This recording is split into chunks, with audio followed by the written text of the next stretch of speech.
Hello, I'm Dr. Stephen Greer, founder of the Disclosure Project and the creator of the film Sirius. And I'd like to make a wonderful announcement that all of you have been waiting for.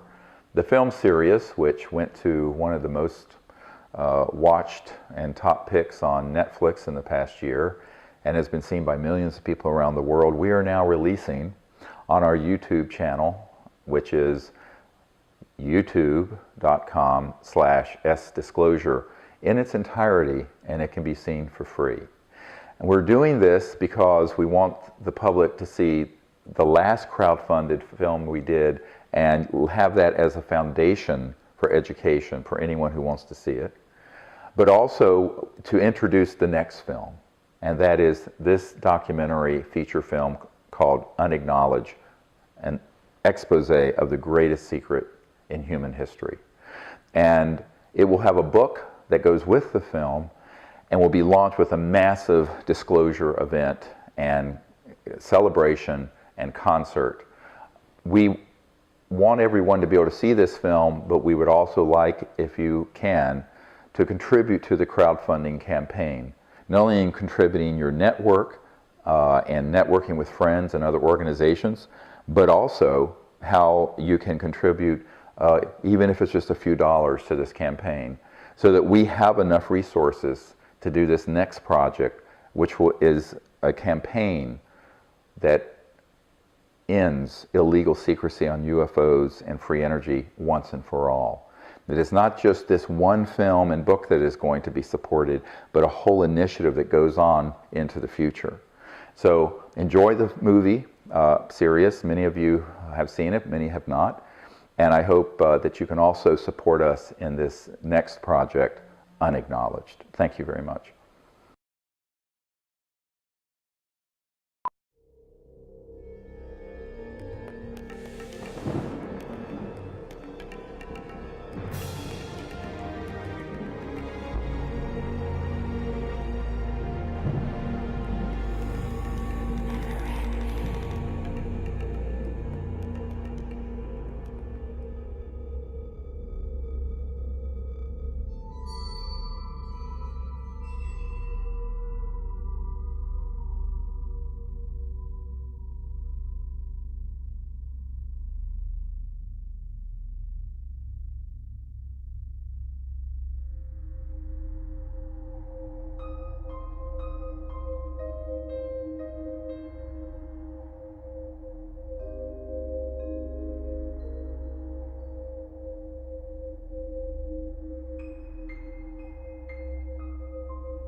Most people don't know what a dead man's trigger is. And even fewer need one. A dead man's trigger is a safety valve. For reasons of security, a person prepares a recourse of such severe action that if harmed, they will release a cache of damaging evidence against those enemies.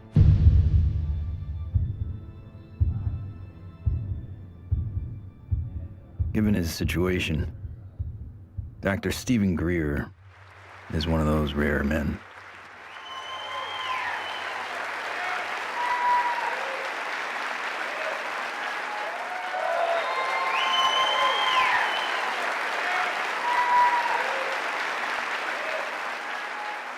Why would he need one? He's not the first person to push the disclosure of a corrupt military-industrial agenda. In the councils of government, we must guard against the acquisition of unwarranted influence, whether sought or unsought, by the military-industrial complex. In his final public speech, a farewell address, no less, in a time when every second on TV was priceless, United States President Dwight D. Eisenhower decided not to brag about his victory in the Korean War. Instead, he cashed in all his chips to warn this nation of a hidden enemy. We have been compelled to create a permanent armaments industry of vast proportions. The total influence, economic, political, even spiritual, is felt in every city, every state house, every office of the federal government. We recognize the imperative need for this development, yet we must not fail to comprehend its grave implications. When I was with Lawrence Rockefeller at his ranch in 1993, he turned to me and he said, "The implications of this are so vast and so profound that no aspect of life on earth will be unchanged by its disclosure." I said, "Yes, Lawrence, that's why it's been kept secret. It's not because it's trivial, it's because the implications are so profound." So there have been attempts to bring this information out for over 60 years. And here we sit in 2012 with the world still burning oil and gas and coal, when we have had technologies, sciences, and all the information we need to have had a completely new civilization. What Eisenhower warned us about over 60 years ago, according to Steve Greer, has long become truth in Washington, D.C. The most music, Q107, driving home with the Spearman. Hello, what are people all over D.C. saying about all this money we are giving? And why is Washington, D.C. booming? Because the rest of the country is sending their money here. I know, isn't it beautiful through the trees? My name is Ted Loader. I've been working with CSETI program and Dr. Greer for 15 years. Cool, huh? Wow. Yeah. One always wonders if the public really knew what was going on with government covert programs and how much money has been put into it, you know, hundreds of billions of dollars. I think the public would be a little annoyed. Thomas Jefferson believed all men have the right to life, liberty, and the pursuit of happiness. The government they formed would serve to secure those rights. But when corporations or other specialized groups of men become more powerful than those who govern, our security is at stake. Thomas Jefferson wrote about unchecked power of the corporation being a threat to the democracy and the banks. You see, the U.S. Federal Reserve Bank issues every dollar bill, yet it is not run by the U.S. government or any elected official. It is owned by a private banking cartel. But here I find the chairman of the Federal Reserve, who's in charge of the dollar, in charge of the money, in charge of what the money supply is going to be. The middle class is being wiped out, and nobody's understanding that it has to do with the value of money. Prices are going up. So how are you able to defend this policy of deliberate depreciation of our money? A lot of it depends on what happens to the price of oil. The four horsemen, or families of banking who own and run the Federal Reserve, also run the four largest oil companies. Oil is also used to make and run machinery and current mechanical technology. Of course, there's one industry that needs these more than anyone else: the military-industrial complex. you begin to get into this very scary scenario that has to do with the human condition of the proclivity to accumulate vast amounts of power around a handful of people. All right, sit down and shut up. And right now, these misanthropic sociopaths are running the planet into the ground. When Congress or whatever else or budget directors say, well, we've lost $100 billion in black program, what does the public do? What can the public do? We can complain to our congressmen, but our congressmen can't get any information. With lobbyists, interest groups, campaign funding, the economic powers that be have learned to control the political sphere. These politicians become almost like placeholders. And they don't realize that until they get into the White House or into the Senate Intelligence Committee. It doesn't matter who the president is. They're going to do what they want to do. And that which is good for them isn't always good for everybody else.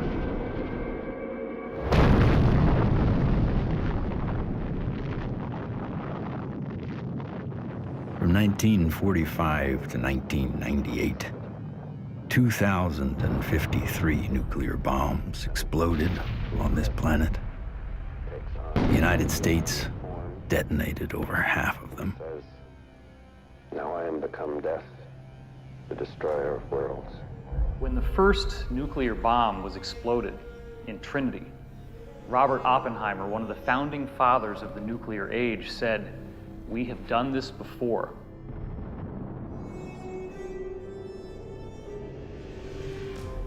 It could have been that Oppenheimer was speaking about weapons described in the ancient Sanskrit texts like the Mahabharata, in which they refer to a bolt of iron charged with the light of 1,000 suns.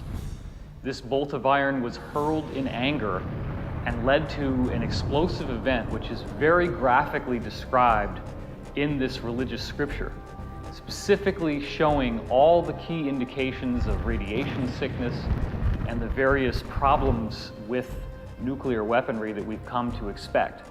When we started detonating thermonuclear weapons, atomic weapons, and developing these sort of destructive technologies, the civilizations that have been watching this planet for millennia said, oh my God, these people are going way off the reservation. They are now an existential threat to themselves, but also to other planets potentially. All over the world, we see very conclusive evidence that ancient people were in contact with extraterrestrial life. The Japanese said that their civilization was given to them by a people they called the Dogu, who came from what they described as Anemono Torebune, which translates as bird boat universe, meaning flying boats from the universe. The ancient Sanskrit writings of India have elaborate descriptions of vimanas, or flying craft. These texts are thousands of years old. They predate any conception that we have of spacecraft or aircraft. But evidence is not just found in ancient texts.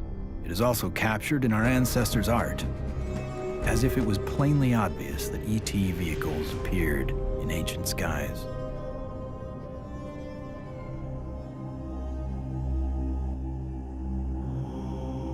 It is a foregone conclusion by most broad-minded people that we are not alone in this universe. The question is, how close are they? And we all looked up at once. It was almost like an intelligence told us, hey, look over here, we're here.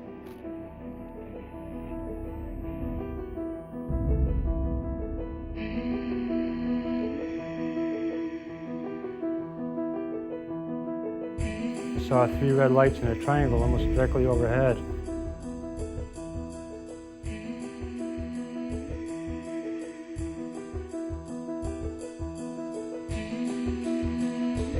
I saw these things and I ran inside and got my brothers and sisters. it actually lifted up, and it could actually turn. I'm gonna ask you to look away. I love my hands, but I wasn't one who believed that UFOs might exist. I was satisfied they exist. the life I have isn't what I'd seen. They estimated 100 yards from the left wing was this 100-foot disc.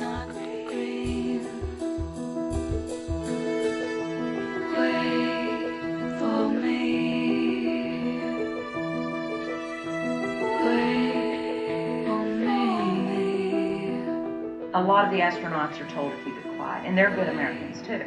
They develop the film from the moon, everything that's done by NASA.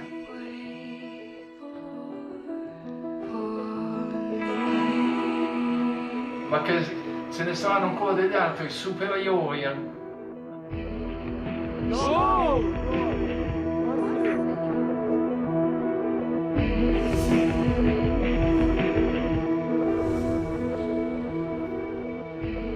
There's so much evidence out there that even if less than 1% is true, that would be enough to collapse the current paradigm and change the whole planet.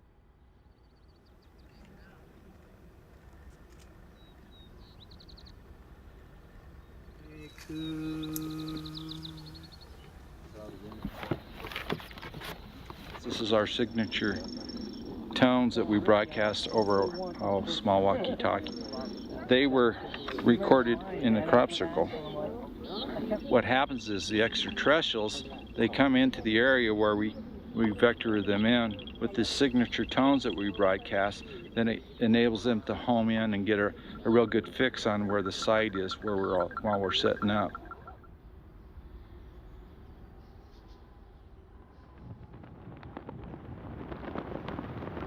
The whole concepts of the crossing point of light, the physics of consciousness, and interstellar communication all were developed on a kind of a vision quest we did here in 95 or 96. Astronomer J. Allen Hynek developed a scale to identify the types of human ET encounters. From his original 3 categories, a 4th, more controversial, has been added, CE4. Even more controversial, Stephen Greer added a 5th kind of encounter, CE5, human-initiated contact. So, how is this done?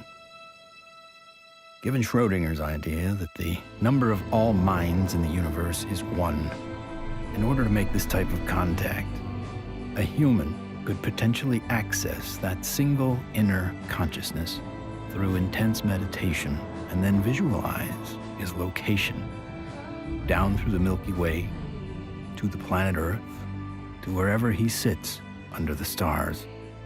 In theory, then, any extraterrestrial passing by would be able to hear the broadcast and know exactly where to go, if they choose to do so. It's interesting how many people have never been out in a place like this where they can see the whole Milky Way galaxy. Most people who come for a week, it alters their life. There's meditation techniques, there's remote viewing techniques, and once you start learning these processes and refining them, then you can make contact more quickly, more easily, and be more of an asset to the group. Checking to be sure that there's no source from anyone else so that when we do start having electromagnetic signals through this, we know that it's a legitimate source. My name's Emery Smith. I've been with CSETI for approximately 3 years. Getting the baseline reading from us. My duties consist of a couple things. I am Dr. Greer's head security detail. I also am their photographer. I operate anywhere from 2 to 6 cameras at one time. Yeah, that's our craft. It goes over the mountains in this direction. Many of the craft that are coming in are transdimensional, and the way I understand it, not visible to the human eye. And that's where this new technology, night vision, that's where that's coming into play. And with the advent of new technology that's out there, it becomes easier and easier for us to capture these beings and these celestial objects on film. after you do the night vision, it has that green hue, of course. And after a while, when you get back to real life, you're thinking, why isn't everything green? This can't be reality. I want to show an early one from Gulf Breeze from 1992. We went down there, and one of the fun things that happened is that I had about 40, 50 people. Let's go out on the beach. And we didn't have good cameras then, but you'll get the feeling of how exciting it was. Have all these people, and 1, and then 2, and then 3, and then 4 ET craft materialize right in the sky. There it goes, 1, 2, 3. And look, there's 4. There's 4. There's 4. We have a confirmed CE5. Holy damn hot shit. Hot dog. Thank you. All right. So the point, the point is, it's fun.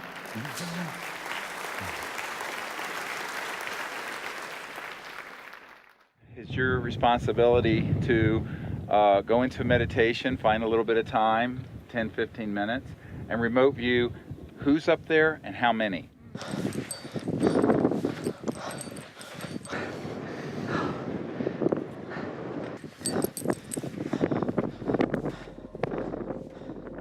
I can attest to the fact that real phenomenon happens here.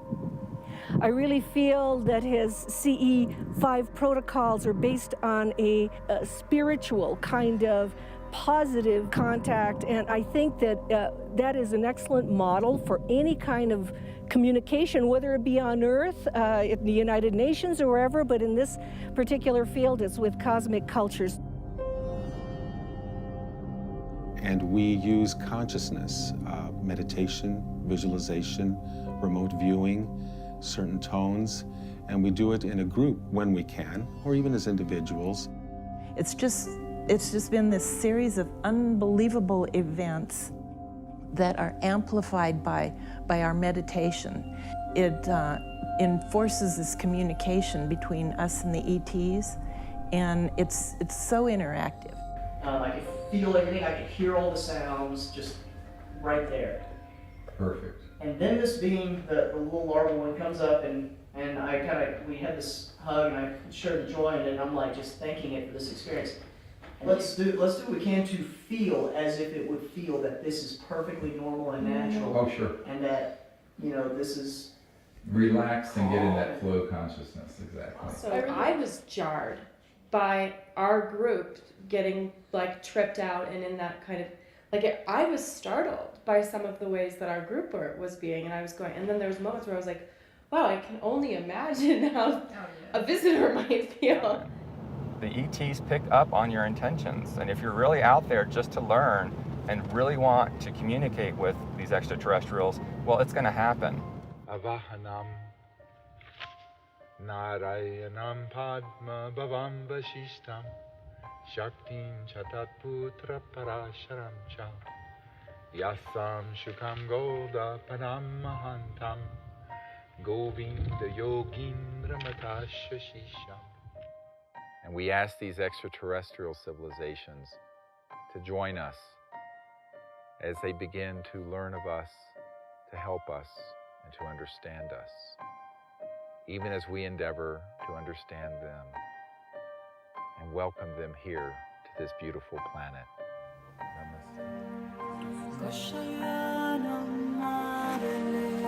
Oh my gosh, another beautiful, stunning, absolutely stunning. Not an airplane.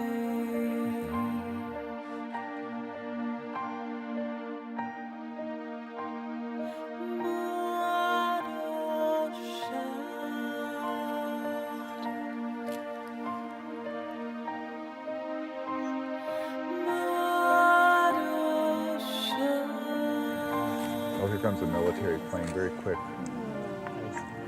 Yeah, there's a very fast military. Okay, they're gonna go. Oh. It turned right to it. Yeah. Literally, my heart literally sunk when the jet, got to where the craft had to phase out. and like to feel all that love build, and then to feel that jet coming in, and it was like on a heart level, my heart literally sunk when the jet crossed the path where it had to take off.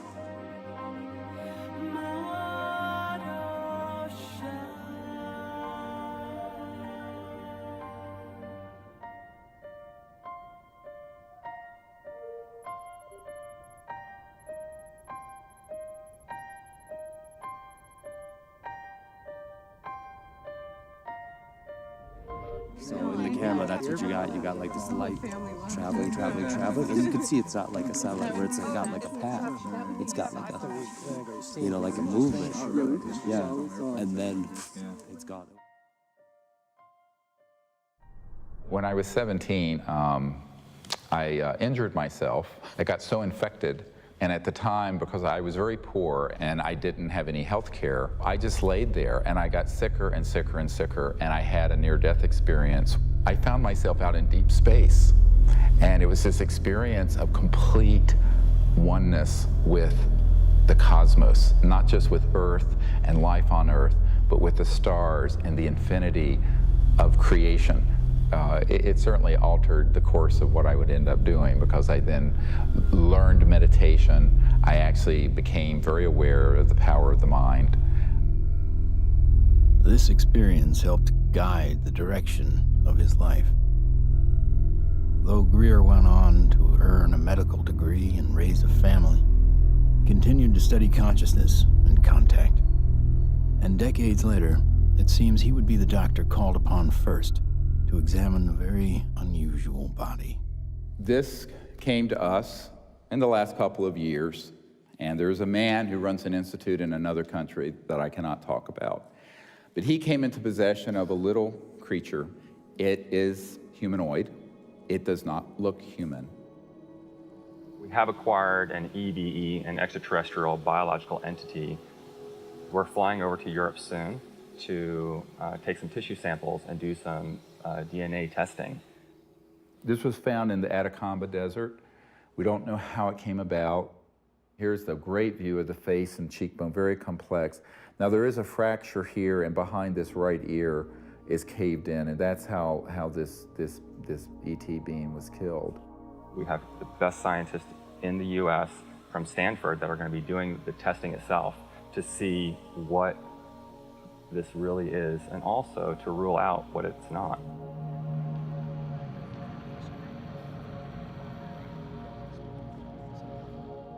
The initial reaction that I had is the same reaction that many of my colleagues here at Stanford and elsewhere have had when I've shown them, is that, wow, what is this?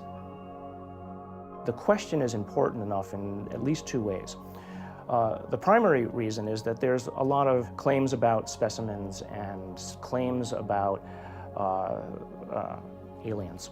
And of course, there's a lot of ridicule associated with that. So one of the best things that we should be doing, of course, then is bringing the best scientific techniques to bear. The techniques are available, the techniques are cheap, the answers are nearly absolute, so let's do it. And it's so exciting because it's not just... In setting up for this, I'm going to be giving Steve not only the tubes that this should be going into, but I'm also going to be sending across the microscope that I feel they should be using to do the analysis with. Before we even get started with some of the analysis, I think it's going to be important to rule out some of the obvious critiques that could come up. And one of those critiques is that this is a syndrome or a mutation. This is a bone dysplasia. And luckily, here at Stanford, we happen to have literally the world's expert, the man who wrote the book on bone dysplasias and syndromes, a gentleman by the name of Dr. Ralph Lockman, who has kindly agreed to look at the specimen, both the pictures as well as the CT scans and the x-rays, to help determine whether or not it's anything that he's ever seen before. I think that a dozen or even 15 years ago, answering the question of what is this would really not have been possible because the kinds of technologies were not available as are available today. But really the DNA tells the story. And because we have the computational techniques, that allows us to determine in very short order whether in fact this is human. So this will be basically an absolute level of proof as to what this actually is.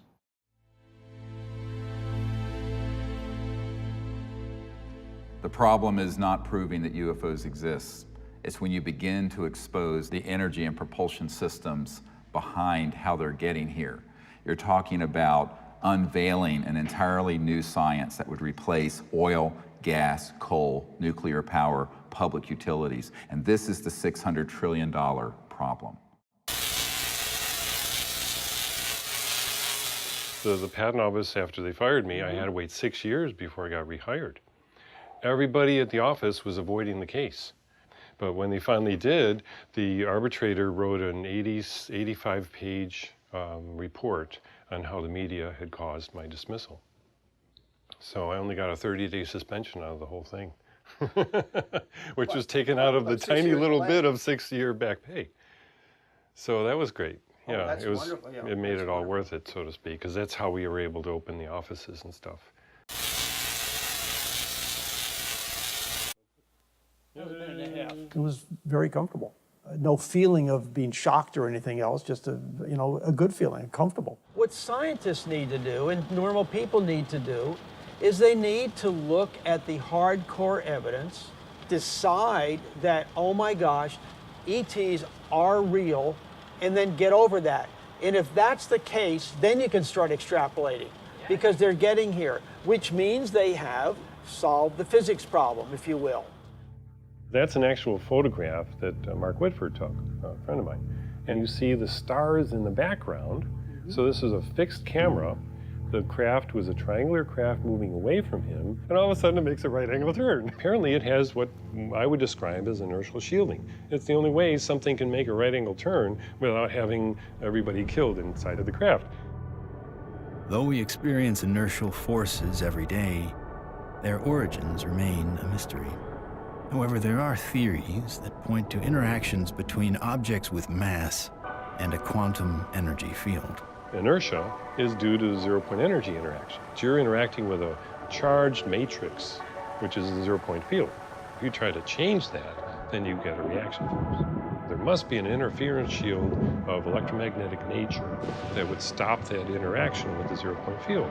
And you can suspect that UFOs have already figured this out because they wouldn't be flying around and still have inhabitants. New energy scientists today are attempting to find new ways to define the relationship between electricity, gravity, magnetism, and propulsion. But as history has shown, change does not always come easy. It's like Newton. Why is that apple falling? Nobody ever asked that question before or even tried to come up with an answer. And Newton comes up with something called Newton bucket, or Newton's problem. The only guy that solves it 300 years later is Einstein. So, how smart can we be?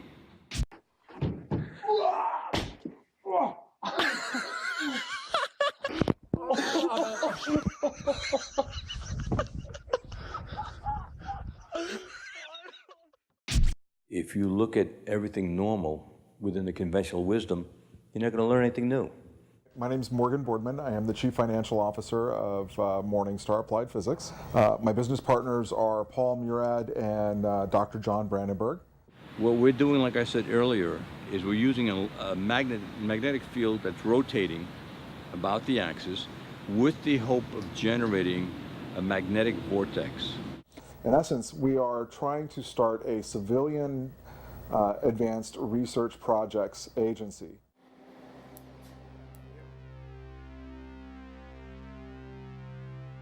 Okay, all right, so basically we have 4 options. Option 1 is a retarded potential.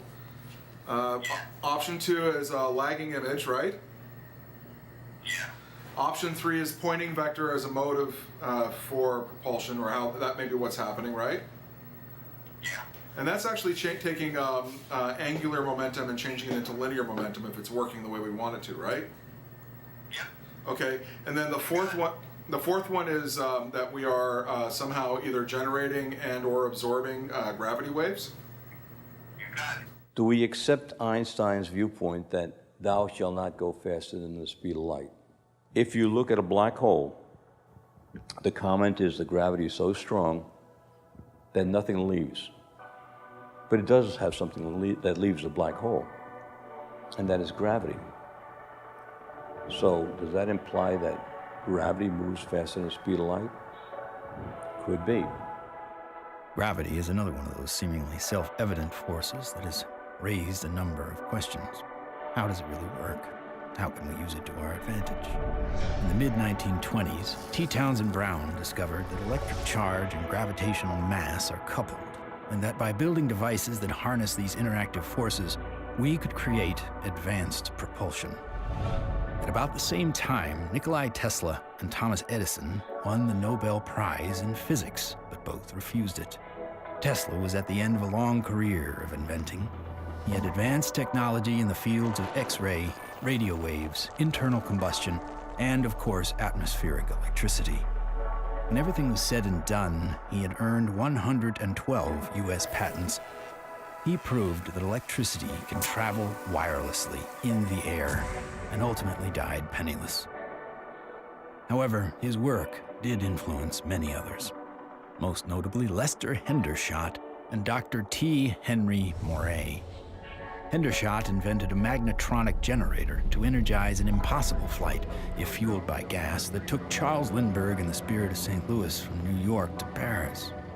Dr. T. Henry Moray developed the Moray valve, a device for extracting radiant energy from the zero-point field, and demonstrated this device hundreds of times and had dozens of signed affidavits supporting his science. Yet in the end, even these two notable scientists were ignored and bullied. Dr. Moray's device was hammered down and broken into pieces by a competitor, and before he could finish reconstruction, he passed away of natural causes. Hendershot fled to Mexico to continue work, but was found dead at 61 years of age, attributed to suicide. There's all kinds of skullduggery that happened there. I don't think T. Henry Moray ever got a decent chance to ever do anything with that. There is absolutely no question that T. Henry Moray had a system that produced about 50 kilowatts out of a 55-pound box. The conventional electrodynamics model does not allow this to happen. In other words, it doesn't allow you to extract excess energy from the vacuum and use that to power your load. It costs just as much to restore it as was used to destroy it. So we got to put in more than we can ever get out in a load with such a squirrely circuit. And that's the only kind of circuit we've used in power systems since day one. We're still building them. We're still making power systems that deliberately kill them. So we pay the power company to have a giant wrestling match inside his generator and lose. In the 1950s, there were some very provocative articles saying that, oh, electrogravitics is the best thing since sliced bread, how all the aviation companies are now backing electrogravitics, they're all doing experiments on it. Well, within a couple of years, there was no news at all. Once they figured out that they could really control gravity, 1954, it all went black. Do you think the boys in the black projects have solved that problem? Because it sure sounds like it from what the witnesses have told me. I wouldn't know. I wouldn't know. Sorry, but I can't even think about it. I see so many things in my life, it's just hard to say. A local inventor has discovered a way, hear this, to use water to run your car.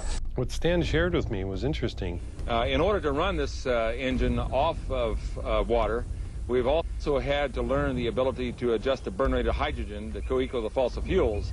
So he applies for a patent, and then he gets a call from actually a visitation by two guys from the Pentagon. The Pentagon flew a lieutenant colonel in last week to look at Meyer's invention. There's talk of possibly using it in the Star Wars defense program and to run Army tanks. But he asked that this become a public patent so that the civilians could benefit from it. And he indicated that if we don't do that, overseas people will. In 1996, Meyer was sued by his investors, who claimed the device was not revolutionary, despite verification of the unique voltage intensifier circuit by the U.S. Patent Office. Meyer was brought to trial, but key evidence was not allowed.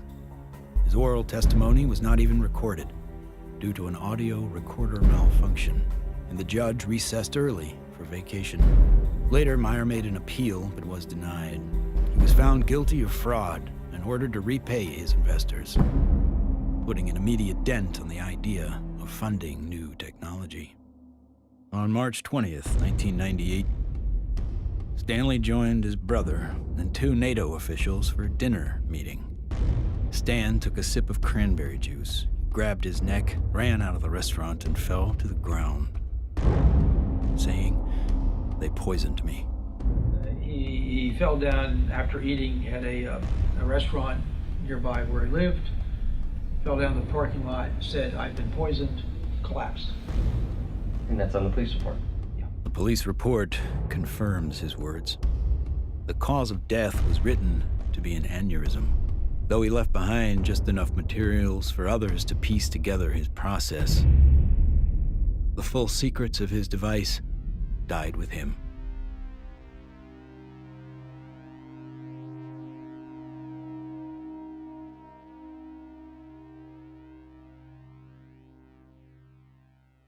So from this, I began to do more work with the administration, various people, friends of the president, the Rockefeller family. Lawrence was the white hat in that crowd who wanted us to bring this information out, actually hosted us at the Rockefeller Ranch in the Tetons. And one night he pulled me out on the deck and he said, "Well, you know, we really need you to do this." I said, "Lawrence, you're old, you're rich, and you're Rockefeller. What do you want me to do? I'm just a country doctor banging around in an ER in North Carolina." He says, no, we want you to do this. I went, okay. So I'm the throwaway guy. I'm the guy you can throw away because my life doesn't matter. We are back in Rachel, Nevada with our first 2 distinguished guests. Stephen Greer is a North Carolina doctor. He does a lot more than watch the skies. He fires off messages, and he says that someone or something is responding. Dr. Greer is looking for close encounters of the 5th kind. What, at this minute, do you believe? Our assessment at this point is that there is at least one extraterrestrial civilization which has managed to make its way to our corner of the universe. And number 2, that there's no evidence at all that they have hostile intentions towards this planet. And number 3, that the priority at this point must be trying to establish some sort of a liaison to them, some sort of a diplomatic liaison to them, and that's what we're working on. Is there a continued cover-up? Yes. Do those at the highest levels of government agencies know that there's a cover-up? Not necessarily. Officer X, a high-ranking military veteran, joined forces with Dr. Greer in order to use his military and government influence to gain access to high-level officials. I was able to arrange for a CSETI briefing to the then Vice Director for Intelligence for the Joint Staff, Admiral Tom Wilson, the same person who had been at Atlantic Command with me. At that meeting was Steve, Apollo 14 astronaut Ed Mitchell, Brigadier General retired Steve Lovkin, Siri Aramaic, Steve's right arm. Well, Dr. Greer did indeed mount an initiative and did go to Washington, did speak with high-level government people. I attended and helped him with that. We briefed certain members of Congress, some of their staff, some of the people from the White House. We talked with people in the Pentagon. It led me to the belief that people in high-level government have very, very little, if any, information, valid information. One of the most important of all the meetings was with CIA Director R. James Woolsey. Here I fly up to Washington. The cover story was a dinner party. One of the things that I found was that this CIA director wasn't lying when he communicated to us that he had not had access to these projects. He was shaken to his core. We met for not 20 minutes, almost 3 hours. And by the end of it, I handed him, my hands were shaking, I handed him this document, and it was a position paper recommending executive orders and the things the Clinton administration and he needed to do to get control of this mess. And he looked at it, and he looked at me. He says, yes, he says, but how do we disclose that which we have no access to? And I almost wept. I went, what? Dr. Greer approached many D.C. officials in an attempt to gain an audience. One of the people who took him seriously was former CIA Director Bill Colby. If there's truth in it, there can be a danger in that situation. We've seen that happen in other cases. I said, you have to consider the possibility of some danger to not only your reputation, but to your person. I mean, people do react rather violently to some kinds of charges, or particularly if they're true.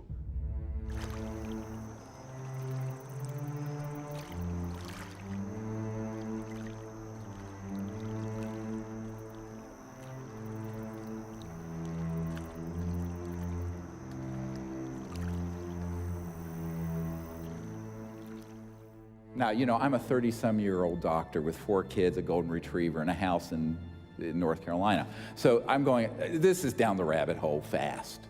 But that is the situation, my friends, when you're dealing with secrecy that is criminal and illegal. In 1997, in an effort to push his message deeper into Congress and the White House, Greer headed to Phoenix to prepare a video with his best evidence to show in Washington, D.C. While he was in the editing room, the biggest UFO witnessed event in history was about to happen. On March 13th, 1997, when the Hale-Bopp comet was very clear in the northwest sky, thousands of people were outside trying to get a glimpse of it when they also caught a glimpse. These orbs, giant orbs, equidistant in a V formation of 1 mile to 2 mile wide in some very credible reports. And that's the particular area where these phenomena keep popping up from my vantage point. The Native Americans living in the basin between South Mountain and the Estrellas have told me that not only were they looking up at the Phoenix Lights during the mass sighting, but they've been looking up at them for centuries. I live in a community called Loop, northeast of Flagstaff, on the Navajo Indian Reservation. We'll have to go back in time one day before. We saw 6 to 7 lights that were circling along the horizon. The entire street came out. It was almost like a block party. Everybody turned off their lights, everybody sat in their front yards, and everybody watched this unusual light show. I squeezed down the best of what I found and finally came forward in 2004 with the Phoenix Lights, a skeptic's discovery that we are not alone. 10,000 people approximately witnessed this, one of the largest experiences of this sort ever recorded.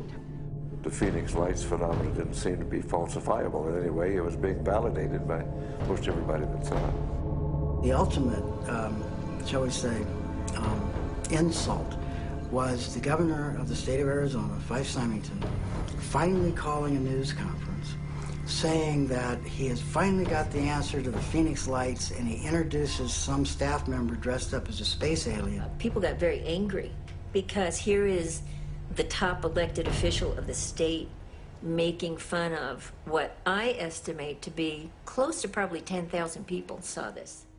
Under the watchful eye of the public, Symington retracted his statement.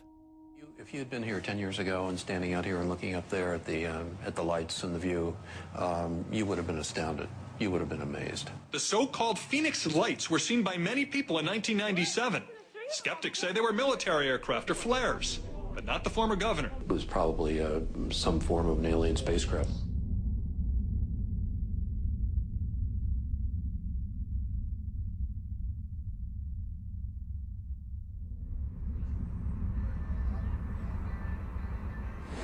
On our way to Barcelona. Barcelona.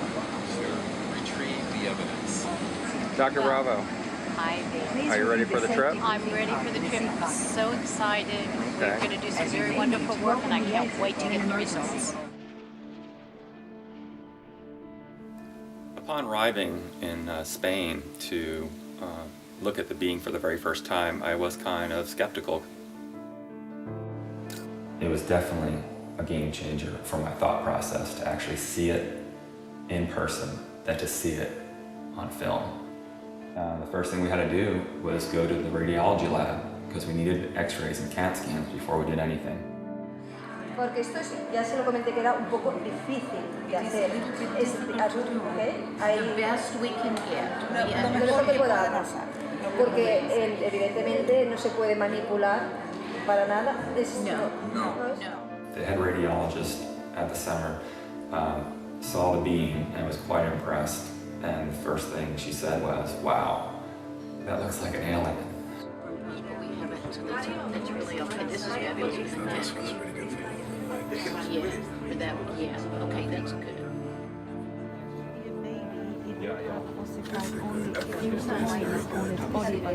This one is complete. When the CAT scan images started coming up on the computer, it was just profound. And I saw inside the bone, and I saw, organs and lung material, brain material. I knew that this was not a hoax, it was not fake, that this was actually some sort of living creature. Right, well, if somebody made it, they have a future in microsurgery because they were smart enough then to put in these millimeter-wide bone holes where the arteries go in to feed the bone marrow.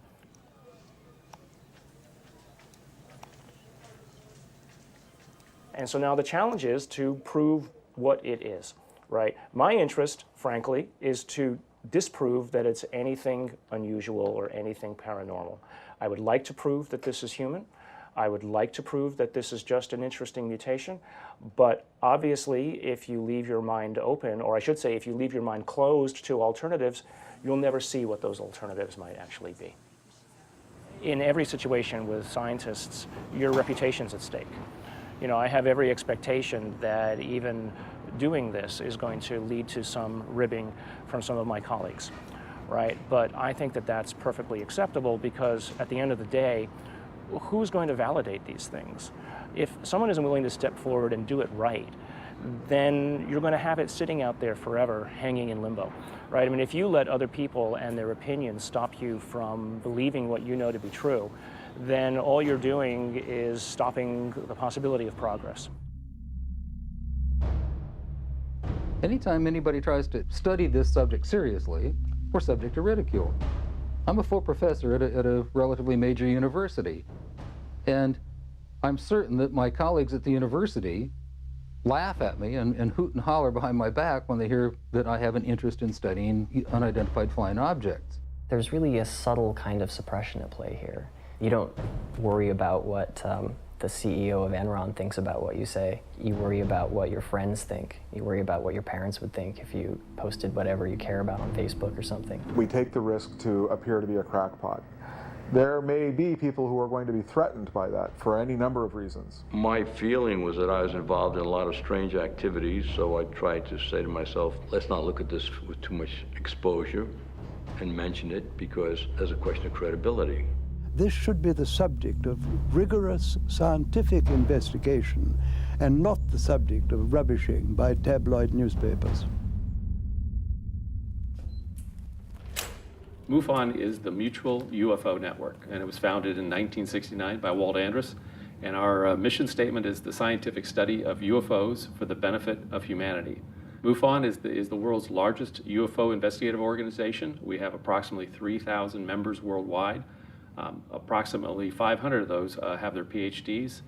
These are people who really would like to delve deep into the UFO phenomenon and try to figure out not only what it is, but how it's happening.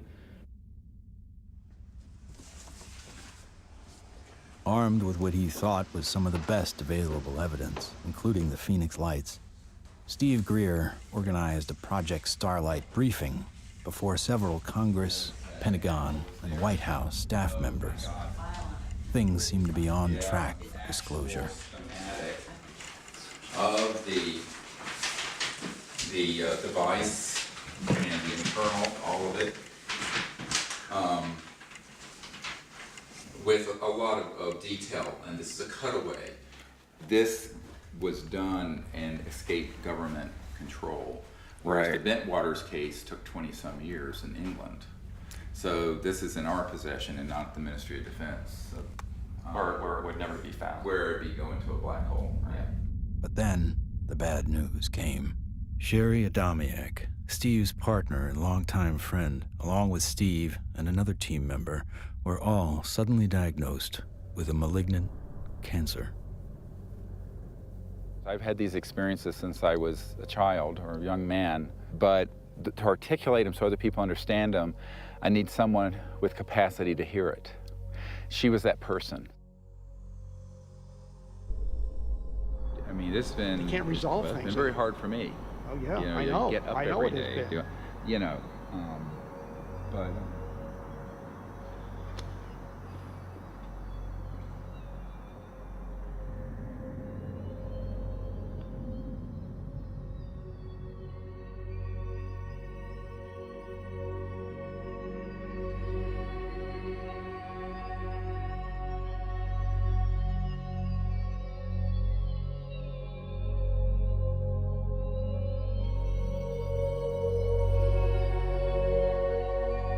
One of the last places she wanted to come was here. So she asked that her ashes be placed on the land. So we put her ashes around that tree.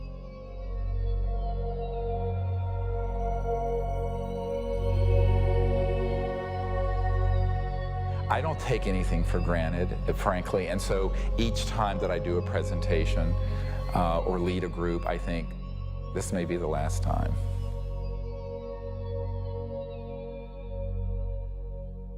The thing that has kept me going the most is not any external thing, but the experience of that near-death experience where I know that there's an aspect of us that doesn't die.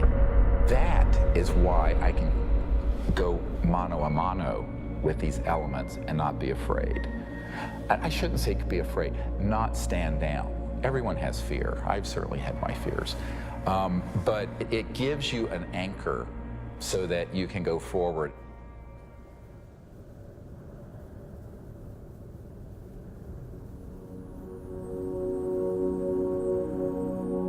More than ever, Dr. Greer understood what he had always sensed. It was not the power of a cosmic field or quantum vacuum that would propel us into a new world. It was the mind. This really is the opening to an entirely new science of consciousness. You can maybe think of consciousness as a television set. On the TV screen, you see pictures and sounds and so forth. And if you tried to find out where that was coming from and you looked inside the television, you're not going to find it. It's not there. The signal is in the radio waves around it, invisible to us, that's being interpreted by the television as pictures and sounds. So this is very much like the state of how we understand the mind and consciousness. Dr. John at Princeton proved that putting your awareness on a device that was a random number generator would affect it. So you have this random number generator and it's producing 50-50 ones and zeros. And then you introduce a person into the picture and you tell them, try to affect it with their mind. Think more ones or more zeros. You measure that, and sure enough what they found was that there are more ones or more zeros being produced that correlate to that person's intention.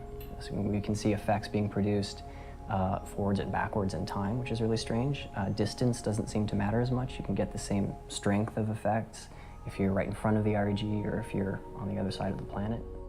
Consciousness is a non-local field, and it isn't limited to your brain waves and body. Dr. John once had the opportunity to ask the Dalai Lama if he thought the random number generators themselves were conscious.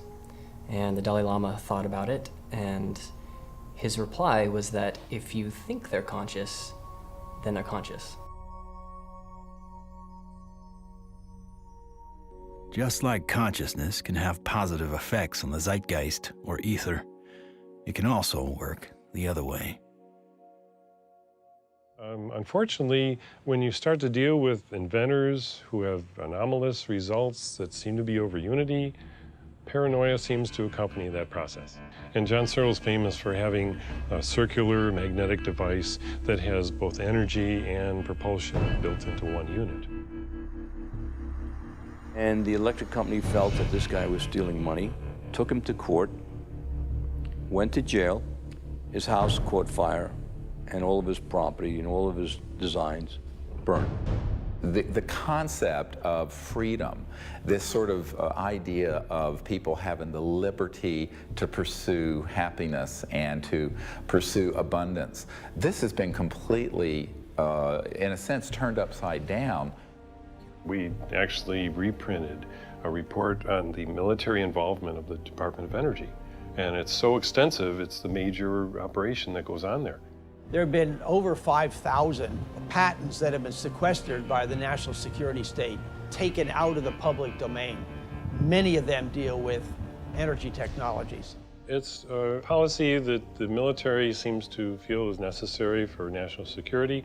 However, at this point, we often wonder, 50 years after World War II and the Cold War, whether such sequestering is necessary. Suppression of new technology would be an obvious plague on the idea and strength of a free market system. Yet, it still seems to happen right in front of our eyes. And this is a huge controversy, one of the largest, maybe most intense controversies in the history of science. There's nothing worse, I found, than suggesting to academic physicists in particular, and academics in general, that they are not only wrong, but disastrously wrong, catastrophically wrong.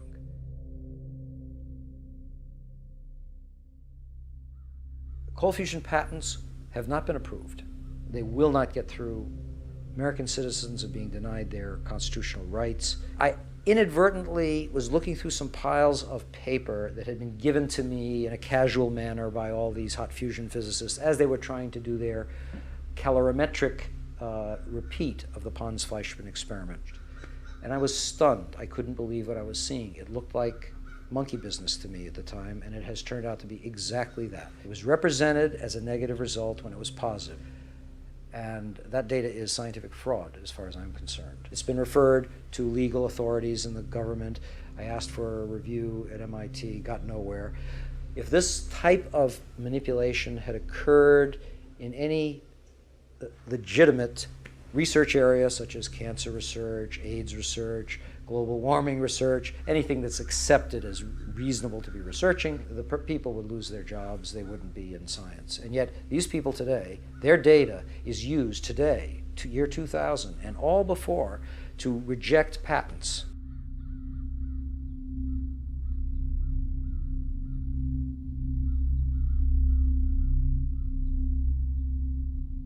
Yes, there is serious criminal activity going on that ultimately must be rooted out.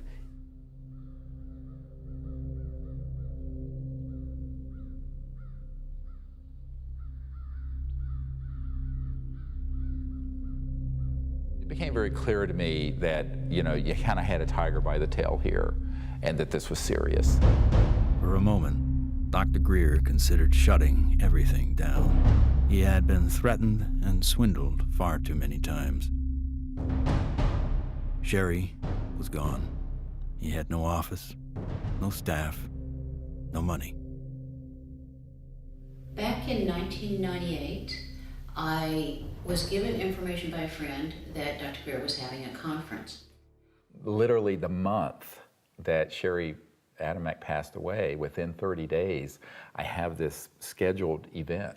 So I went to the conference and learned some things and listened. And so she just on a lark came, and she's an emergency doctor like I am. And what really grabbed my attention was he was getting all this information from military witnesses. That was in 1998. By 2000, when we were planning and storyboarding and working the whole disclosure project event out and pulling together all these hundreds of witnesses, we didn't really have the funding to do it.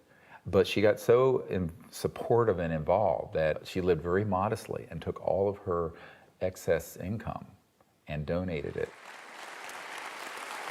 And I want to acknowledge some amazing people that are here. Dr. Jan Bravo, without whom we would not have the Disclosure Project.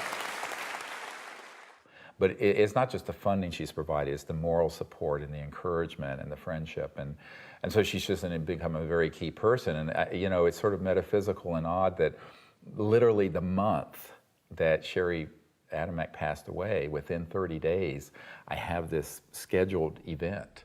Not alone anymore. With the support of a loyal team, Dr. Greer grew his witness list from a couple dozen to over 200. And see that little dot right there? That dot don't belong there.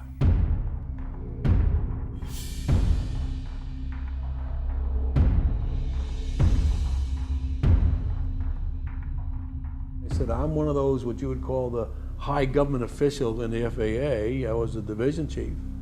There was only 3 or 4 down from the admiral. I was awarded the Air Force Guided Missile Insignia. I was the first photographic officer in the Air Force to get they called it the missile badge. So I forgot who it was that called, but he says, we got a problem here. What's the problem? He says, well, it's that UFO.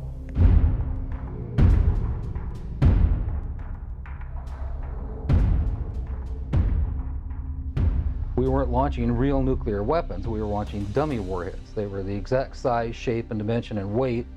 And we were looking down southwest, and the missile popped up through the fog. It was just beautiful. And I hollered, there it is. And our guys on our M45 tracking mount with 180-inch lenses on it got it. We sent the film back down to Vandenberg. The Japanese airline, 747, was coming from the northwest, going across the Alaskan territory. He called and asked the controller if the controller had any traffic at his altitude.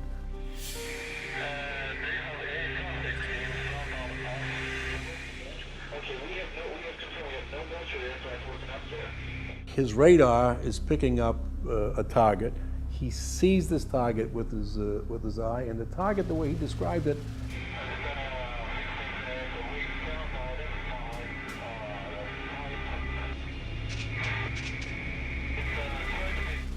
a huge ball with lights running around it, and I think he said it was like 4 times as big as a 747. I was called into Major Mansman's office at the 1st Strategic Aerospace Division headquarters. And Major Mansman said, watch this. There was the launch from a day or 2 before it at Big Sur. We watched that stage burn out, we watched the 2nd stage burn out, we watched the 3rd stage burn out, and it's going like this. And into the frame came something else. It flew into the frame like this, and it shot a beam of light at the warhead, fires another beam of light, goes around like this, we're going like this, fires another beam of light, goes down like this, fires another beam of light, and then flies out the way it came in. And the warhead tumbles out of space. They brought in 3 people from the FBI, 3 people from the CIA, and 3 people from Reagan's scientific study team, and I don't know who the rest of the people were. When they got done, they actually swore all these other guys into that this never took place. Who said that? Who was saying? This was one of the guys from the CIA. Now, I saw that. I don't give a goddamn what anybody else says about it. I saw that on film. Phil Klass can kiss my ass. He wasn't there. I was. He said this is the first time they ever had 30 minutes of radar data on a UFO. He said, you are never to speak of this again.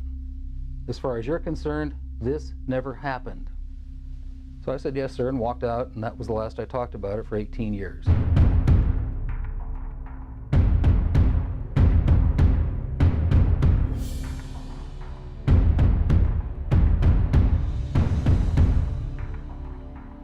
I had the original video that I took, and I had the pilot's report, and I had the FAA's first report that was all downstairs on my table. They didn't ask for that, so I didn't give it to them. There are things that I know about that I did in the service that I won't talk about to you now because they're top secret, and I could get my ass in trouble for talking about them. If you parse what Major Mansman said, he said, you are to say, this never happened. Well, that's not classifying it top secret, is it?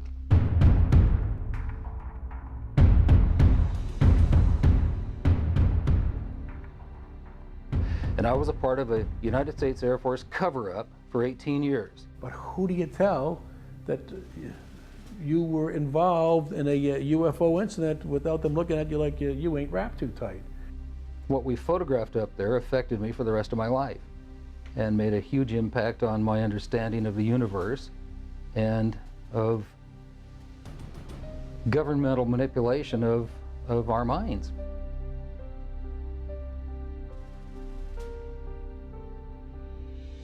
Now, with the witnesses on his side, Dr. Greer had the firepower to attack Washington again. We are not alone. That's the message a group of pilots, scientists, and former government officials want Congress to hear. 21 members of that group already have testified in Washington for what's known as the Disclosure Project. And we had all volunteers who organized that whole event. And there was no paid staff. So when people look at that whole period, we didn't have an office, a secretary, and one paid staff person. But we did it. Dr. Stephen Greer heads up the Disclosure Project, a group that compiles information from people who say they've encountered extraterrestrial forms of life. 20 years ago, in 1980, I was a security specialist assigned to RAF Bentwaters. Objects made incursions over our WSA, fired pencil-thin beams of light into them, and adversely affected the ordnance, possibly. There were bodies that were involved with some of these crashes, also some were alive. What do members plan to do with their information? They hope Congress and President Bush take notice. We are asking for the U.S. Congress and for President Bush to move towards an official inquiry and disclosure on this subject. Those that don't want to believe you will never believe you anyway, so it doesn't matter. It doesn't change the truth. A spokesperson for the Senate Science, Technology, and Space Committee says no congressional hearings are planned right now. Elaine Quijano, CNN Headline News, Washington. I stand before you today in my almighty God, and I tell you this. If Congress calls me in and says, will you testify in detail what you know, I stand here today prepared and ready to do just that. Governments must never lie to the people. Thank you.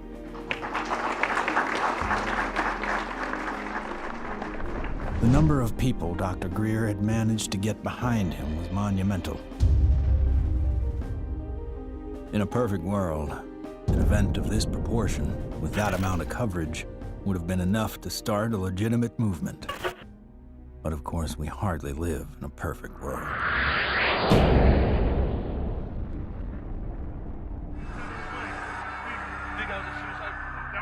Yeah, don't say it. It's on, you know it, right?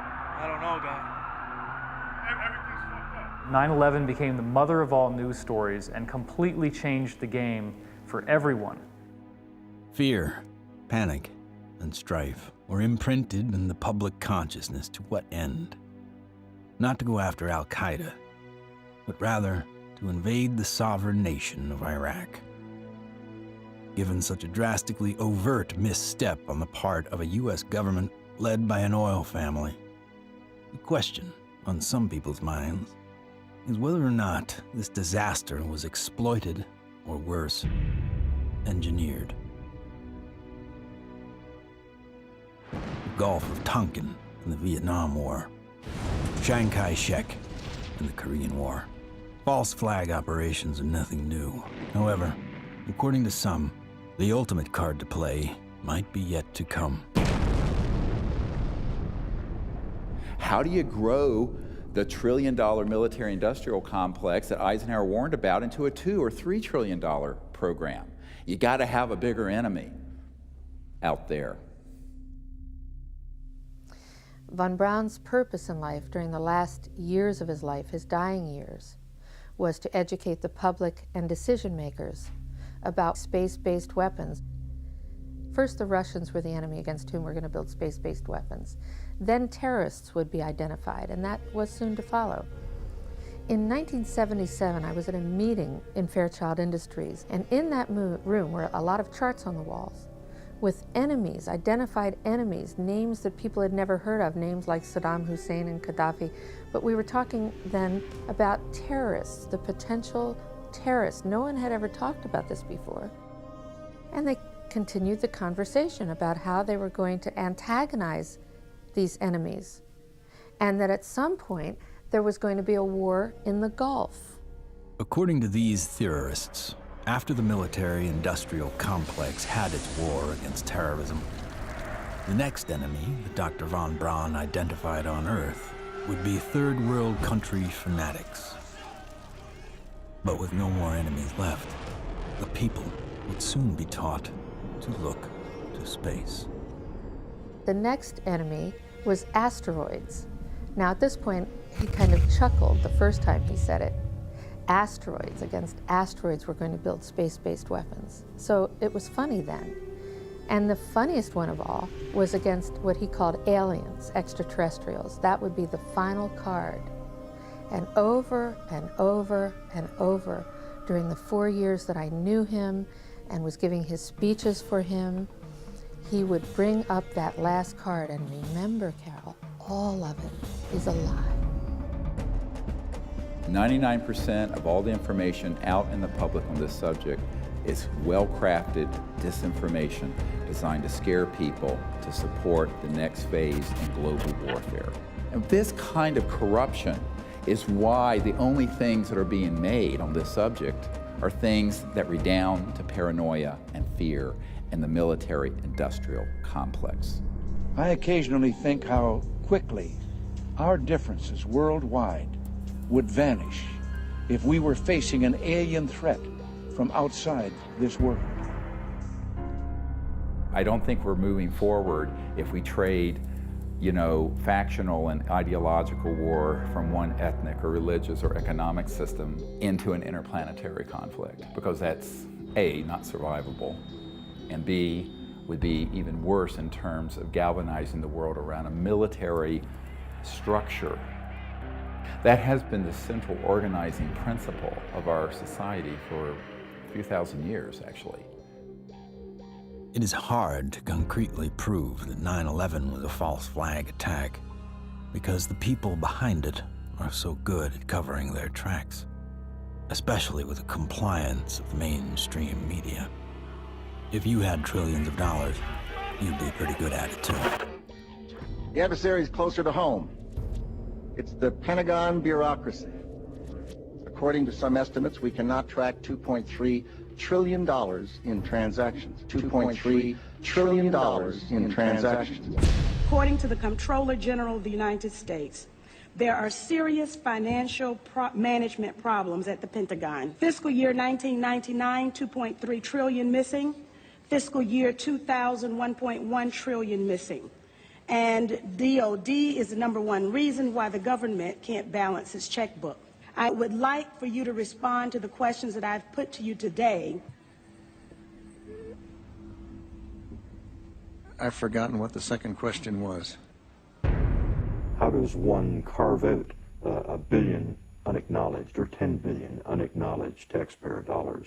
In many cases, at the end of the fiscal year, when there is so-called leftover money, they may or may not know that money may in fact go to a special access program. There are two main types of special access programs: acknowledged and unacknowledged, or USAPs. Those programs are basically totally off the books, and they are able to actually vacuum up money to be a self-perpetuating funding mechanism.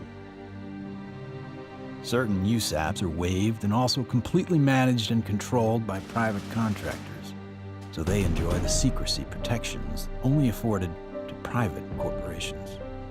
There is virtually no high-level government oversight for these types of USAPs. In many cases, no elected official, including even the president, have knowledge a particular USAP even exists.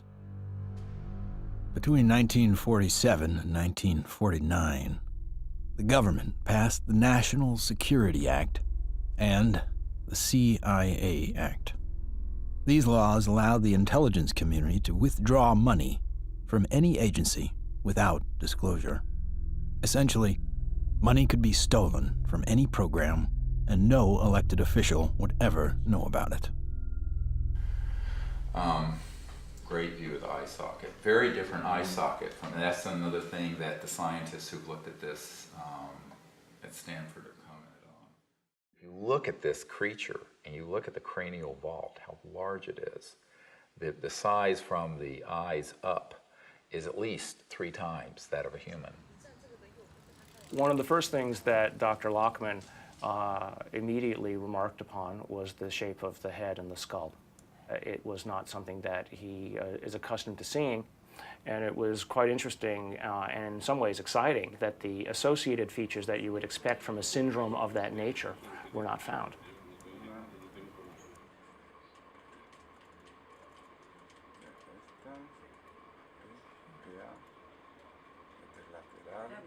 This specimen does not fall under any known, to me, class of disorders or syndromes. In many respects, the proportions of the spine and extremities are normal. The major abnormalities appear to be 1, the size of the specimen, mid-face hypoplasia and underdevelopment of the jaw, and that the specimen has only 10 ribs. Humans normally have 12, rarely 11.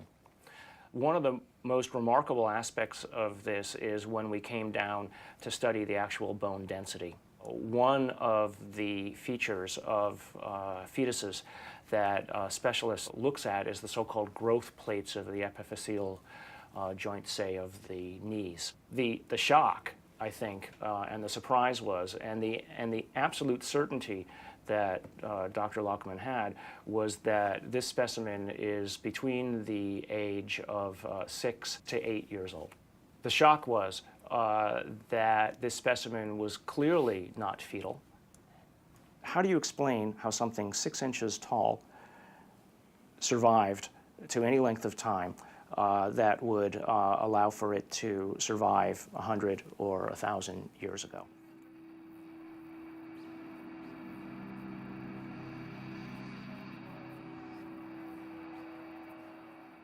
And what amazes me is the media. Well, they're so compromised with this, they don't dare do anything but follow the company line on it. The company line being a series of lies. This is a document talking about the current program at the CIA.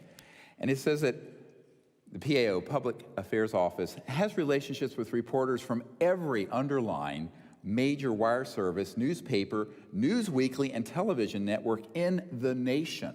In many instances, we have persuaded reporters to postpone, change, hold, or even scrap stories that could have adversely affected national security. Now, what's the purpose of this? The CIA has no mandate for anything domestic. The FBI is domestic. What the hell is this? Where are we now? We are in a bread and circus. This is a phrase used to describe the creation of public approval, not through excellent public policy, but rather through diversion and distraction. No, I'm not doing that. I'm sorry.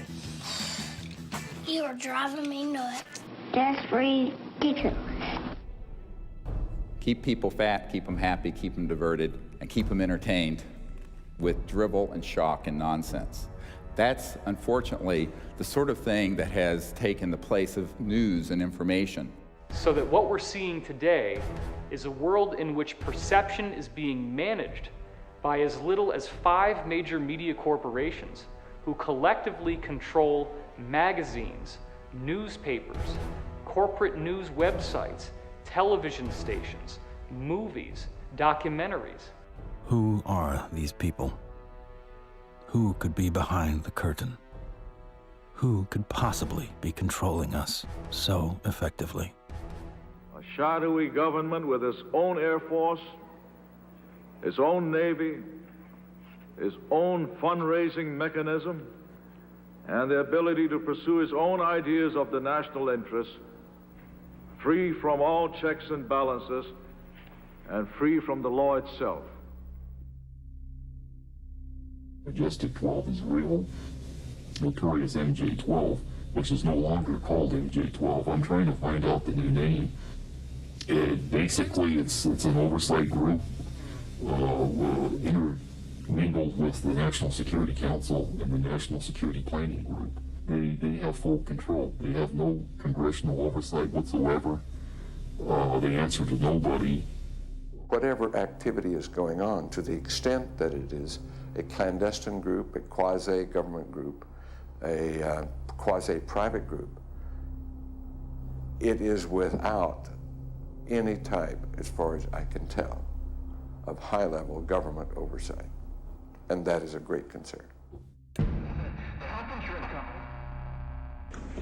Ladies and gentlemen, the very word secrecy is repugnant in a free and open society, and there is very grave danger, for we are opposed around the world by a monolithic and ruthless conspiracy that relies primarily on infiltration instead of invasion, on subversion instead of elections.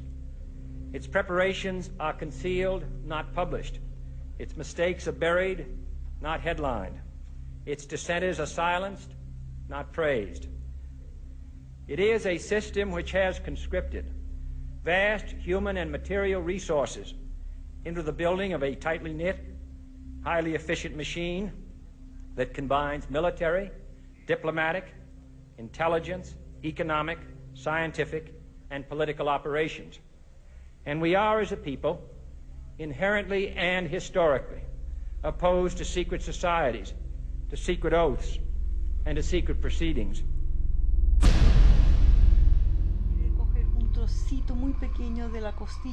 It's got too much tissue on it. They actually want a piece of the bone from at least like a 0.5 of a millimeter in. Como medio milímetro de... We took material from inside the cranium, also 2 clippings of the anterior front ribs of this being. And we were able to see under the dissecting microscope that in fact it did have bone marrow in them, so that meant there should be some good genetic material in there. It was really nerve-wracking. Imagine, 2 big guys here trying to operate on this 13-centimeter long beam. But we did it.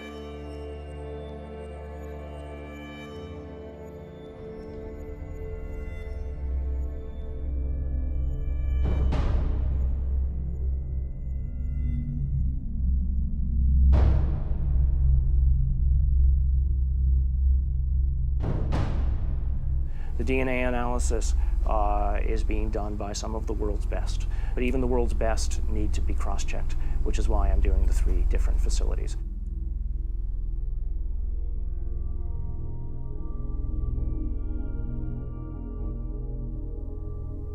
So I actually ran 4 samples. I ran a sample of my own blood. It was a very small amount, just 100 microliters. I ran 2 blanks, things that just had water in them, because that would be essentially a contamination control. And then, of course, the sample itself. And really, the all-important first result was whether or not there was, in fact, any DNA which was isolated.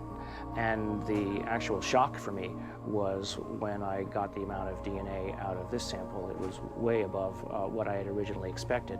What you have on the left here is a so-called DNA ladder. This is a size standard. This one on the end is in fact my DNA, and it has an expected size distribution as well as some banding. And validating the original measurement is this analysis that basically shows that we have a nice distribution for the sample's DNA. When we physicists look for alien civilizations, we don't look for little green men. We look for energy consumption. We look for type 1, type 2, and type 3 civilizations. What are we? We are type 0. We get our energy from dead plants, oil and coal. Around the year 2100, we will become a type 1 civilization. And we see the beginnings of that now. What is the internet? The internet is a type 1 telephone system. Imagine, if you will, sitting down to your morning coffee, turning on your home computer to read the day's newspaper. Well, it's not as far-fetched as it may seem. Information has largely been controlled in a top-down way. What we're seeing now is the dissemination of discoveries coming up from the grassroots and not from a top-down centralized authority which has the ability to say, this isn't making it because we don't believe it's true, this is making it because it fits the mainstream. When we want to form a new team in a new country, then all we have to do is contact someone there using the internet, and suddenly they're a member of the node. From this online collective seems to come a real communion. People from all over gather in groups to investigate UFOs, with safety in numbers against ridicule and disinformation.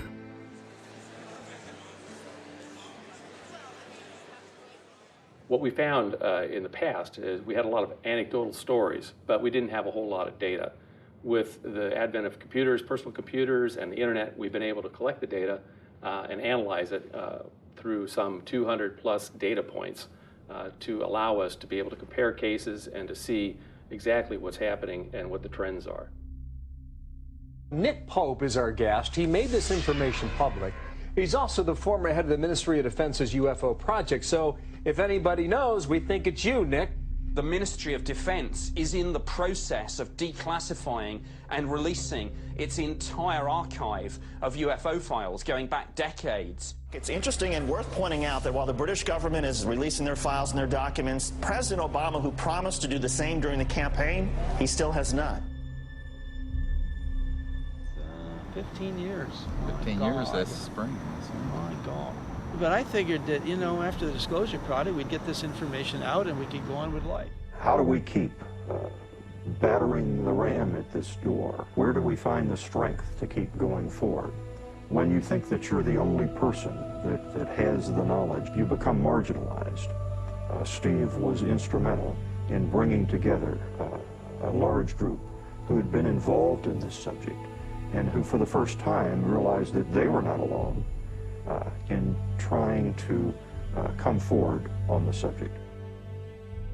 Governments, we've discovered, have not gone far enough, so we've decided that as people, using the CE5 protocols, form our own movement and do what governments have not been doing.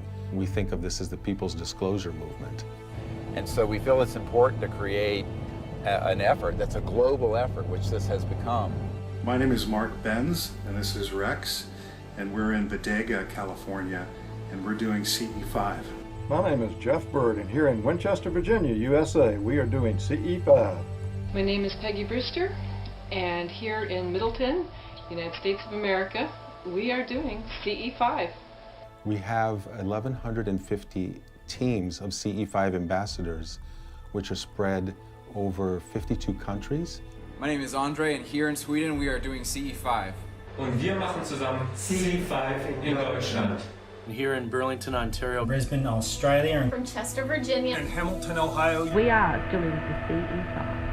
Konnichiwa. Moje ime Daniel. Daniel tu na Slovensku.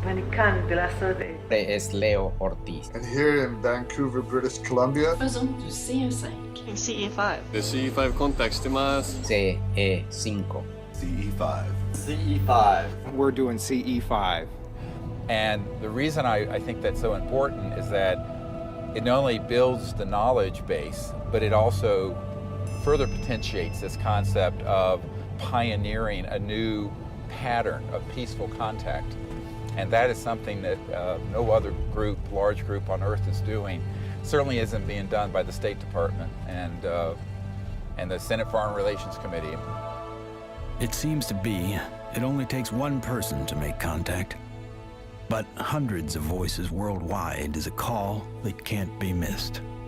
And likewise with innovation, the more heads in the game, the more likely we are to find a solution.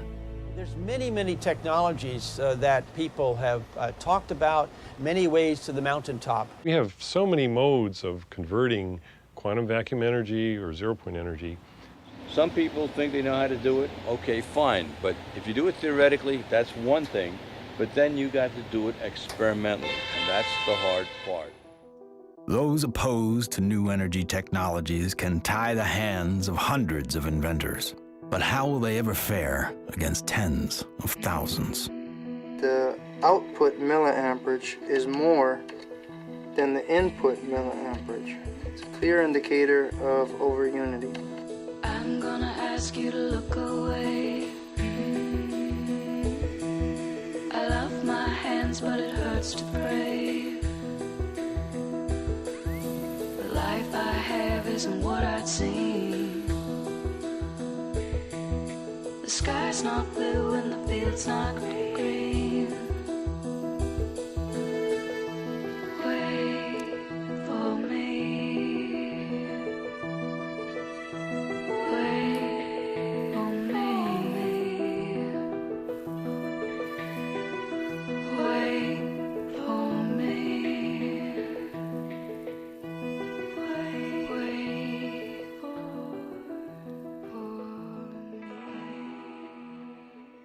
When you oscillate or vibrate magnetic fields, there's an effect in the gravity field. And how to do that linkage is what you're trying to get at, as I understand Maxwell's it. equations are in that term right there. And what happens is if you're going to have a gravitational effect, it's going to happen over there.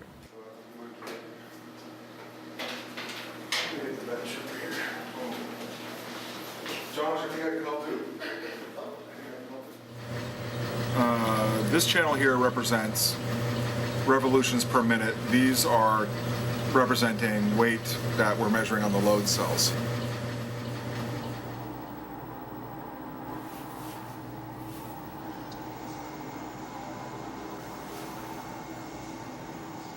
Full steam ahead.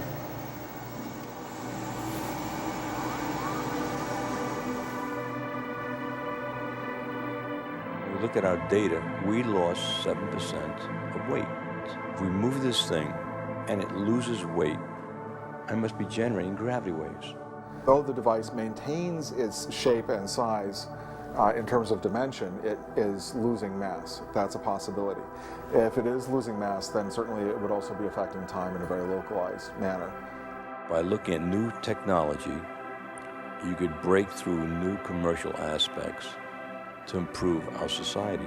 We should be looking for a disruptive breakthrough in this technology within the next 10 years. We're on the brink of developing any number of potential propulsion systems which would take us out of the solar system. I think we're going to beat NASA to the mark. So I graduated from the UCLA School of Engineering in 1976. I got a flyer from the School of Engineering inviting me to a lecture by Ben Rich. Ben Rich was the director of Lockheed's Skunk Works for 16 years.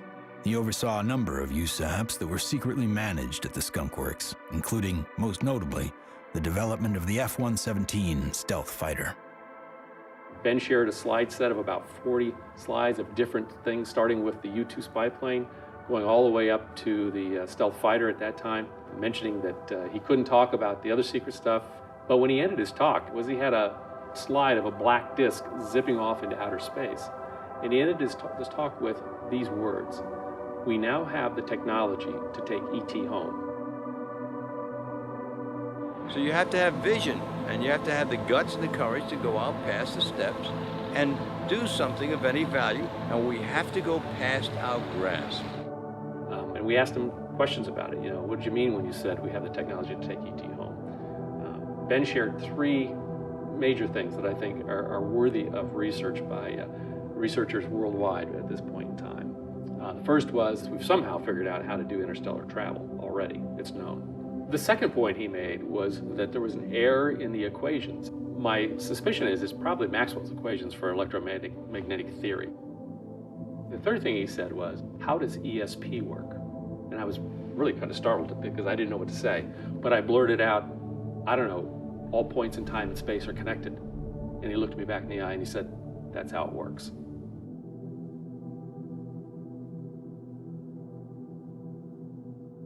History has taught us that to simply innovate new technology may not be enough.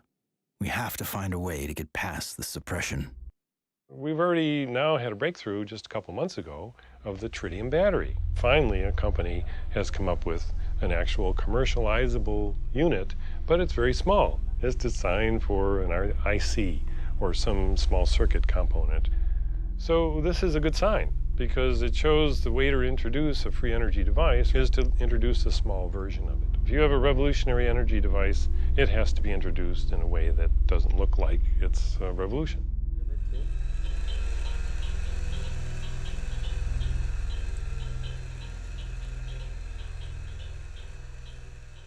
Science is always changing. I mean, even back in the 1960s, they thought that biofeedback, for example, was impossible. But now, of course, we know that that itself is an absurd statement. We have even toys on the market that allow people to play with biofeedback.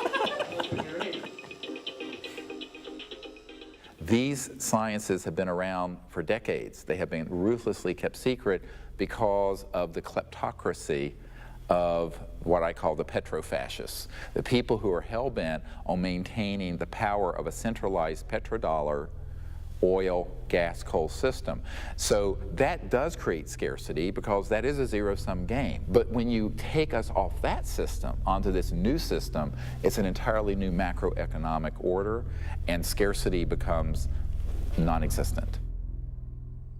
After years of disappointments, Dr. Greer and his team are now attempting to build an energy research lab in Virginia, where scientists and inventors with working prototypes will have a safe haven to build. So this is an example of how the analysis is done using what's called a genome browser. And it's more or less a schematic representation of the chromosomes and at a very high level of resolution. So the sequence that we got from the mitochondria tells us with extremely high confidence that the mother was an indigenous Indian from the Chilean area, and the haplotype is called B2A. Now, the other thing that immediately fell out of the analysis is that it's male. It has so-called Y chromosome material. In fact, it's got a full Y chromosome. It probably died in the last century, if I were to make a guess. I can say with absolute certainty that it is not a monkey, right? It is human, or as close to human, closer to human than chimpanzees would be. But when you count up the number of mutations that we're observing, what we're seeing is more than what we would expect to be caused by simple cell division. When the sequencer is creating or making these reads, it's doing it more or less at random. So what does the computer program do that people have written and designed? It takes every one of the little sequences and tries to match it against the known. And then anything that doesn't match, it puts in a little side file and says this is unknown. At a certain point, when enough knowns are matched, I can feel comfortable saying, this is human, right? But if I'm not careful and I don't pay attention to what's in the garbage can, right, what the computer program is throwing away, I could literally be throwing the baby out with the bathwater. What we've done is we've scaled back and we're seeing several chromosomes and pieces of chromosomes across the top, which basically leaves us with a very strange conundrum. Right, here you've got this 6-inch tall, let's call it human, right, because the DNA says that so far it's human, at least the way that we're looking at it. This gene, PCNT, which is known to be associated with primordial dwarfism, we don't have any mutations here. It lived to the age of 6 to 8. Obviously, it was breathing, it was eating, it was metabolizing, and it wasn't living in an environment where there was a lot of advanced medical attention that was given to it to allow it to live to that age. It calls into question how big the thing might have been when it was born. So genetically, you might explain that by saying that there's some advanced aging mutation, something that caused the bone to age anomalously quickly. A gene that's known to be associated with progeria, that also no changes there. So the next problem, of course, is the ribs and the number of ribs in the specimen. Only 10, whereas there are supposed to be 12. So there are no mutations which are specifically associated with that kind of phenomena because it's rarely, if ever, seen. The digits are all correct. The hands are all correct. There are problems with the face. So there's a mid-face hypoplasia, and then there's the larger skull.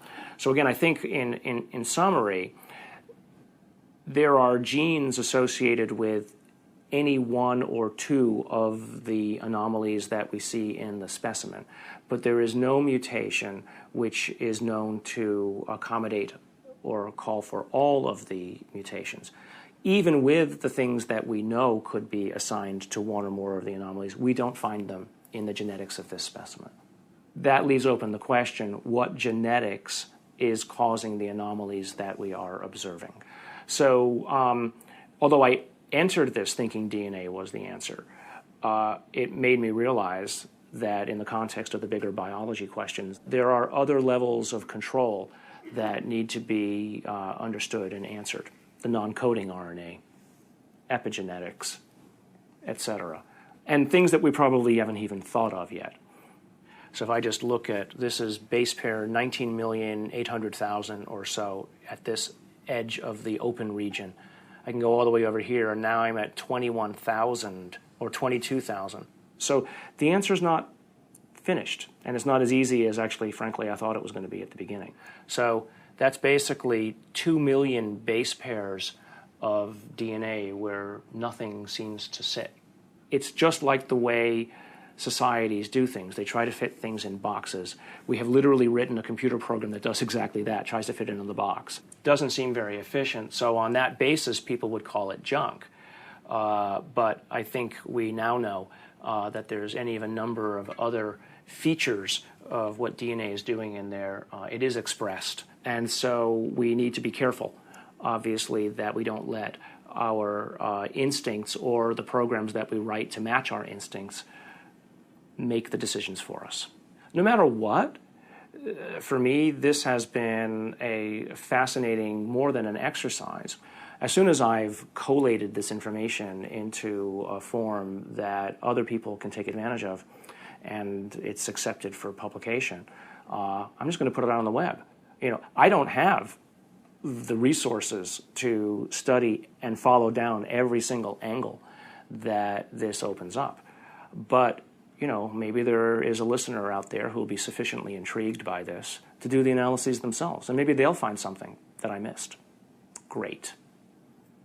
If additional samples or examples are seen of this, I'll be the first in line to want to sequence it, because then all bets are off.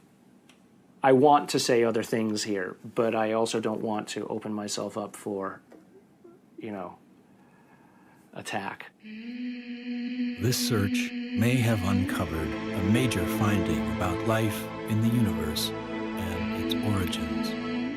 What is this being? Could it be a missing link in evolution? Could it be an entirely new species? Or simply a disease we have never seen before? Or could this be an extraterrestrial being from another world?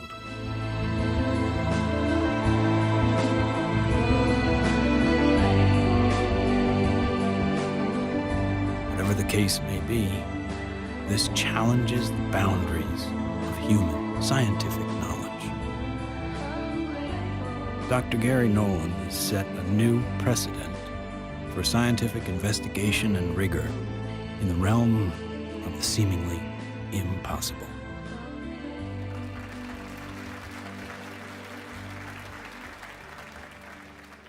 Now, we have now over 4,000 cases of extraterrestrial vehicles that have landed, 3,500 pilot cases, over 5,000 documents from the US government, and hundreds of thousands of pages of documents from 14 countries that have opened their files since the Disclosure Project was launched 11 years ago. And yet, this isn't on CNN every night. And this is probably the most important thing going on this planet today, and yet nobody talks about it. If we don't explore what to do, we're going to miss the boat. And that could be why Eisenhower's final message wasn't just doom and gloom. It was a charge to the people to spit out the bread, look away from the circus, and take some responsibility. Only an alert and knowledgeable citizenry can compel the proper meshing of the huge industrial and military machinery of defense with our peaceful methods and goals. The dam is in fact breaking, and you're beginning to see countries all over the world begin to come forward with what they know to be absolute fact. Since 2001, 24 countries have opened their UFO files to the public, including Australia, the UK, Vatican City, Germany, Russia, and Canada. The United States is not yet among them. What we have to do is pave the way for these leaders. Because if the people will lead, the leaders will follow. They'll have to. And it isn't about overthrowing the Pentagon, it's about leaving it behind. My goal when I started this was to make this so that I wasn't important at all in it, that there would be enough people that they go on without me. And that way, it doesn't matter if I drop dead. The future is here already. The technologies are here, contact is happening. And if we come together as a people, what we're going to find is that all of us working together are going to be able to create a world that is amazing.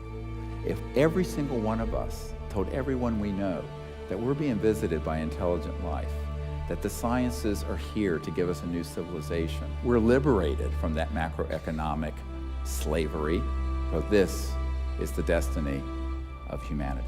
Thank you very much. God bless you all.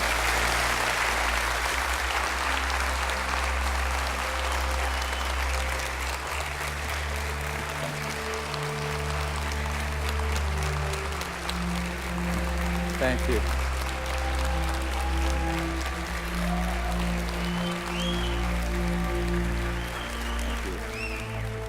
What we've come to learn is this. We are standing at the precipice of a new age. There is power in the many, but only when they're acting as one. That's when resonance happens. Whether joining together as a responsible citizenry against the forces standing to divide us, or joining consciousness to unite with the beings who are prepared to communicate with us.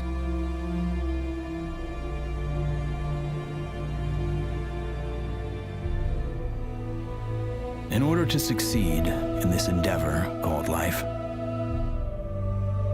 we must come together as one.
Koşuyor